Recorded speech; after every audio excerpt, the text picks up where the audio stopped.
Hi, my name is Jennifer, welcome back to my channel. Today I thought I'd run through some but not all of the books that I've read in the last couple of months since I did a wrap up. I've got a big stack here, loads of them are library books that I thought I would talk about. I'm not going to talk about all of them just because some of them I don't have copies of anymore, and if I read them like 2 months ago I probably don't remember that much about them, but my story graph is linked down below. So if you want to add me on there, you can always see what I am reading and or DNFing. So the first few we'll start with are some of the sort of new releases that I mentioned in my library book haul recently. We've got a couple of DNFs that we'll go through first. First is, surprisingly, Little Rot by Akwaeke Emezi. So I have really loved other books by Akwaeke Emezi, most notably The Death of Vivek Oji. Little Rot I gave up on about maybe just under a quarter of the way through. And that was just because I realised that it's not a book for me.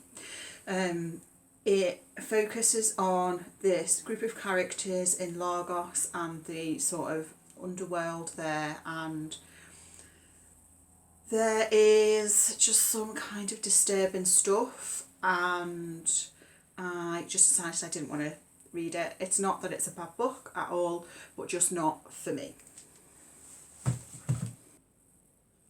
While we're on DNFs, I'll mention this one. This is My Brother Michael by Mary Stewart. I read maybe a third of this, and this was just a case of me not being in the mood for this at the moment. I thought it was decent. It was first published in the 50s, and it's about this woman, Camilla, who is on holiday in Greece, and she sort of becomes embroiled in this sort of adventure where she is trying to track down some person, and there's like a historic mystery as well, and it was sort of quite kind of like a thrillery adventure novel, which is not always my favourite, but it was okay. Like on another day I could happily have finished reading it and enjoyed it, but I just decided I wasn't in the mood for it because I had so many other books that I needed to get to. So those are the two DNFs that I wanted to particularly talk about because they were ones that I've hauled recently from the library. Next is Death of a Bookseller by Alice Slater. My library only just acquired a copy of this, which is why I'm only just reading it now. I didn't really like this very much. I considered DNFing at about the halfway point, but I did continue, and having read the whole thing, to be honest, I wouldn't have been sad if I DNF'd it. I think my main issue is just that it wasn't what I thought it was going to be. I think I thought this was going to be a murder mystery. And I do feel like the title and the cover of the book, I think, lead you to believe it's going to be a murder mystery. It's not that at all. There's no mystery. It's kind of a thriller, but not overly thrilling. Kind of a character study, but without a lot of nuance. We follow these two characters who work in a bookstore, very different from each other. One kind of becomes obsessed with the other, and there is a lot about true crime in there, and sort of exploring the nature of true crime, people's fascination with it, etc., etc. Some interesting points in there, but overall, it just, as a novel, the plot, it just didn't do anything for me really. Next is Safekeep by Yael van der Wouden. This is a recent release, and it has just been longlisted for the Booker Prize, interestingly. It's the first Dutch author to be nominated for the Booker Prize, I think I heard. I think Dutch authors have been nominated for the International Booker, but because this was originally written in English, it's eligible for the Booker. I thought this was okay, just okay. Yeah, I picked it up because I heard it was getting compared to Sarah Waters.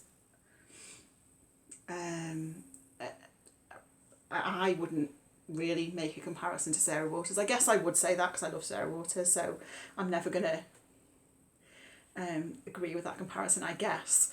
But it was really, yeah, nothing like it. It's a very short book. It's about 250 pages. And I thought it was okay. So it's set in 15 years after the Second World War. and we have Isabel, who lives in her mother's home, and then Isabel's brother brings his girlfriend to stay, and her name's Eva, and she ends up staying with Isabel, like just the two of them for whatever reason. And my issue was really that because it's so short, I felt like I didn't spend enough time with the characters in terms of understanding their desires, that's the tensions between them and that sort of thing. So when stuff happened, it seemed to me like it happened really quickly. So I didn't really believe it. I didn't really feel anything when I read this book. Ultimately, there was some interesting sort of historical aspects to the plot which I wasn't aware of, so that was sort of informative for me. But overall, I thought it was fine. I thought it was okay. Kind of surprised it's been listed for the Booker, but saying that, I've read worse Booker books, definitely. This is getting a lot of high praise, so potentially it's just me. Next is a surprising non-fiction. I don't read a lot of non-fiction, but I did read Queer, A Graphic History by Meg-John Barker and Jules Scheele, and I really, really enjoyed this a lot. So this is it's not a graphic novel, a graphic non-fiction, that so each page sort of has a bit of like explanation and stuff, and then has these like pictures and images, and I thought it was so interesting. So it sort of looks at the history of queerness, and you sort of get quotes and stuff from like historical philosophers and that sort of thing up to modern day people.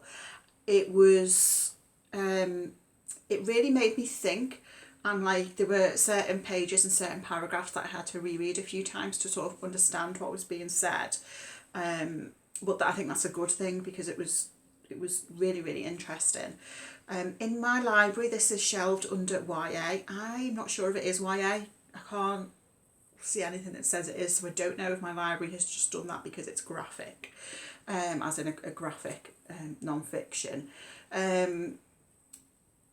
because I feel like this feels to me like it's just intended for a general adult audience because of its sort of tone and content. Really, really interesting. It focuses as well on sort of looking at things through a queer lens. I thought it was absolutely fascinating. Highly, highly recommend that one. Before I forget, I want to talk about a book that I don't have a copy of, so we'll put a picture up here, and that is The Trouble with Mrs. Montgomery Hurst by Katie Lumsden. So you may well know Katie. She runs the booktube channel Books and Things, and The Trouble with Mrs. Montgomery Hurst is Katie's second novel. Katie's first novel was The Secrets of Hartwood Hall, which I absolutely adored. It's an absolute gothic delight.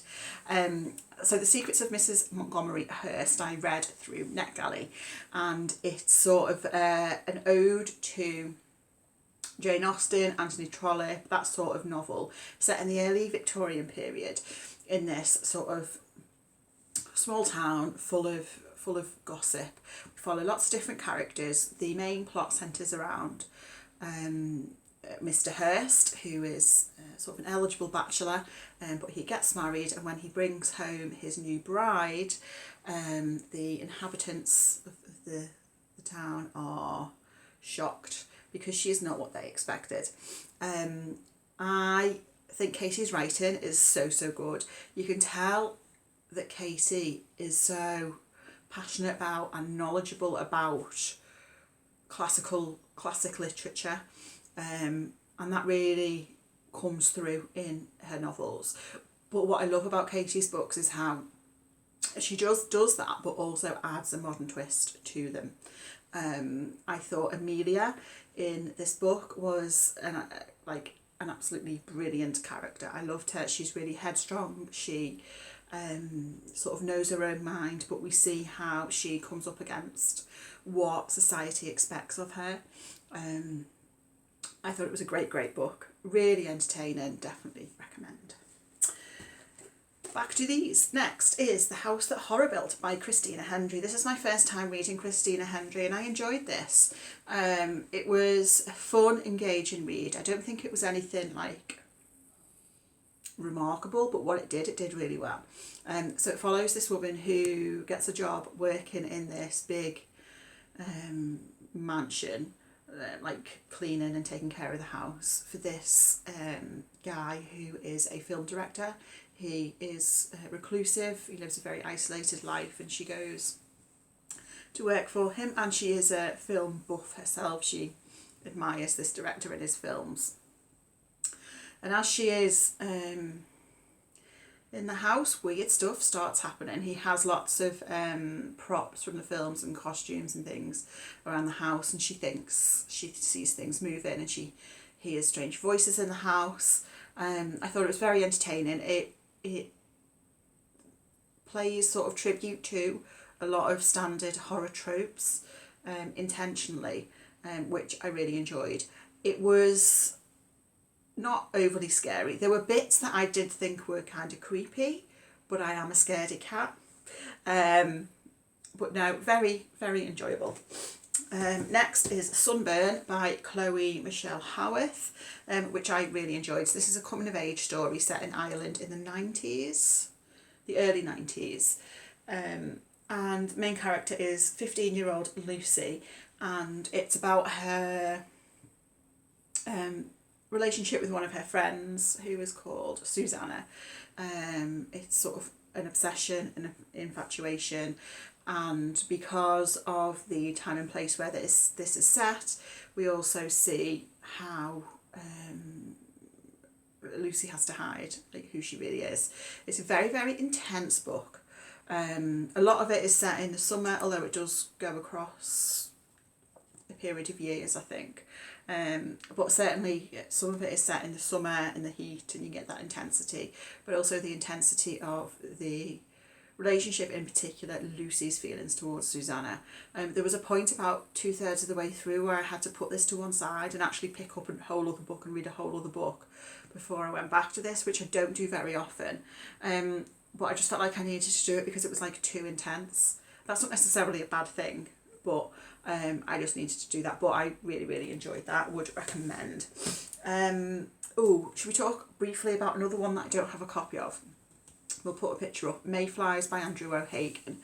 I read this for my book club at work and really enjoyed it. So I've been meaning to read Mayflies since it came out a few years ago, and I realised that I didn't actually really know what it was about at all, because it wasn't what I was expecting it to be. But I did enjoy it. So the first part of the book is set in the 80s, following this group of young men. They're sort of between the ages of 18 to 20.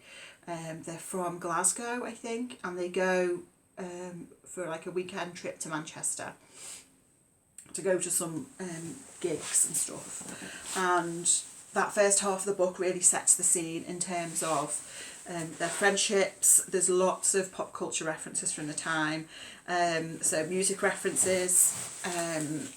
Brookside gets mentioned 5 or 6 times, which I really appreciated. Brookside is a soap that was set in Liverpool in the 80s. I think it ran for about 20 years, but it was really popular like in the 80s. So that got a few references, which was good. And then the second half of the book is in the present day, and I forget the characters' names, but one of the men gets a call from another one of them. And sort of and we go from there. I thought the second half of the book for me was better than the first half, but the first half does do a good job at sort of setting the scene and at sort of showing the friendship between the characters. So I enjoyed that. Weird coincidence. So the Smiths gets mentioned a few times in Mayflies, and it mentions the song How Soon Is Now. And the very next book I picked up after reading Mayflies also mentioned the song How Soon Is Now by the Smiths, and I feel like that's a sign from the universe telling me something, but I don't know what. Anyway, that book was Green Dot by Madeleine Gray. I really enjoyed this. This is about a young woman who gets a new job in some office. What's her name? Hera. And yeah, just like a really dull job. I think the descriptions of like the office culture and that sort of thing I thought were quite funny. And she develops a relationship with someone called Arthur, who is also working in this company, in this office. He is older than her, and he is married.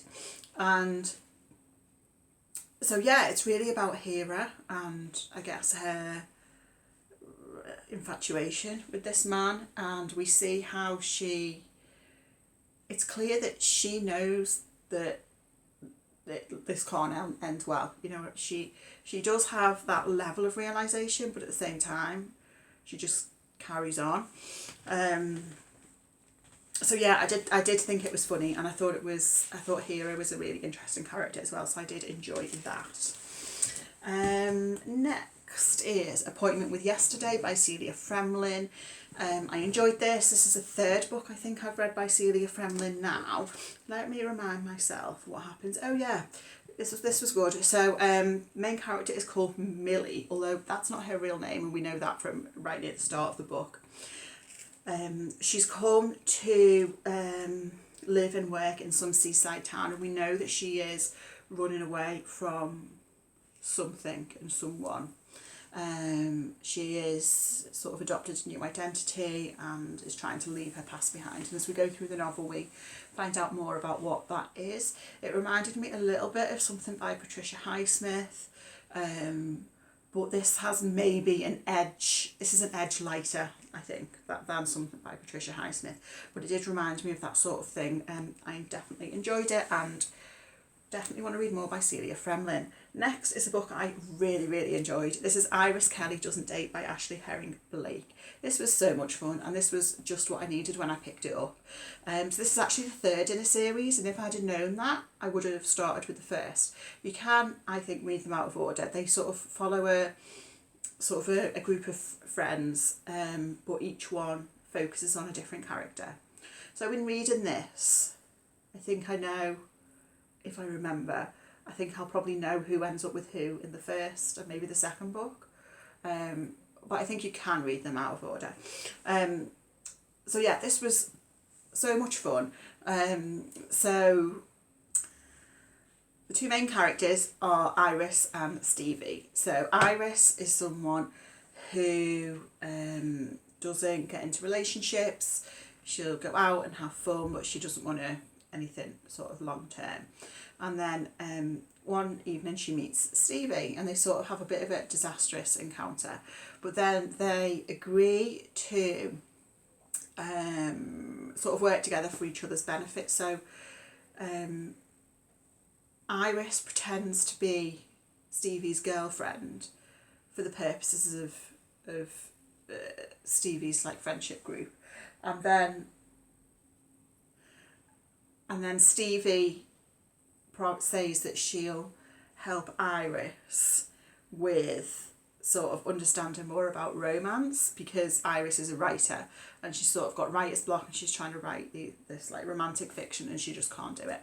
So anyway, it all sounds a bit convoluted, but it's really good and it's very queer, and I just really, really enjoyed it. And I've got the first book. Yeah, I have the first book out the library already to read very soon. Just a few more books to talk about now. The Tattoo Murder by Akimitsu Takagi. This is translated from Japanese by Deborah Bowen. I enjoyed this. It's probably a little bit more on the thriller edge, a little bit more dark than my usual taste. And it's also quite long. It's just under 400 pages long, but I did enjoy this. So this is set in the 40s, and a woman who has this full body snake tattoo is found murdered, and her skin is taken. So it's sort of, yeah. That's where we start from. Yeah, I enjoyed it.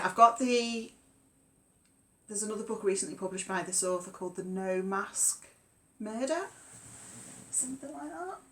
Yeah, The No Mask Murder. It's up there. I have got that one out. Well, I've bought it. That one's a lot shorter than this one.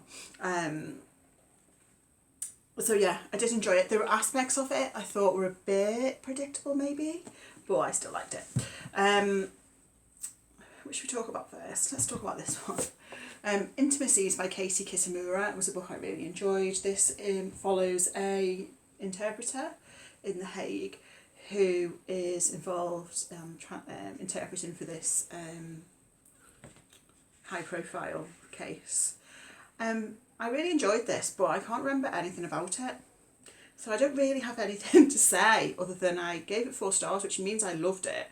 And I've read a book by Kitamura before, which I really liked as well, A Separation. So yeah, you just have to believe me when I say I really enjoyed this, because I can't remember anything about it. The final book I'm going to talk about, I can remember some stuff about, and this is Miss Buncle Married by D.E. Stevenson. This is the second book in a series. I think there's like maybe 4 books in the series. The first one's called, what's the first one called? Miss Buncle's Book, I think it's called. Miss Buncle's Book? I think it's, yes it is, Miss Buncle's Book. So briefly, the first one is sort of about Miss Buncle, who lives in a small town, village, and she starts to write a book about her neighbours, and but she sort of changes the names, and then it sort of gets published and causes chaos. So that's what the first book is about, which I really enjoyed. This one I probably liked even more. And in this one, she's got married, and at the start of the book, her and her husband, they go to these like bridge evenings with their neighbours, and each one of them is going along with it because they think the other one really enjoys them, and actually neither of them enjoy these bridge evenings. They don't want to be there. And they come to this realisation one day that actually neither of them want to do this, but they're like stuck in it now because like they've got the routine. It's like a thing that they just do with these people all the time, and they're having this conversation. They're like, what are we going to do? How are we going to get out of this? And one of them comes up with the brilliant idea. Of course, how they can get out of going to these bridge evenings is to move house, which I think is a great way to deal with that problem. So that's like the opening of the book. But great characters. Again, Miss Buncle is still writing. She's still up to no good, and there are some other there's a little bit of like another romance subplot in there as well. I just thought it was delightful, really, really enjoyable. So that's all the books. That's not all the books. That's some of the books I've read in the last 2 months. As I say, my Storygraph's linked down below, so any that I've not spoke about you can see on there, and I think you should be able to see my DNFs. I'm sure there were plenty, as usual. So anyway, let me know what you've been reading. Thank you so much for watching, and I will speak to you again very soon. Bye.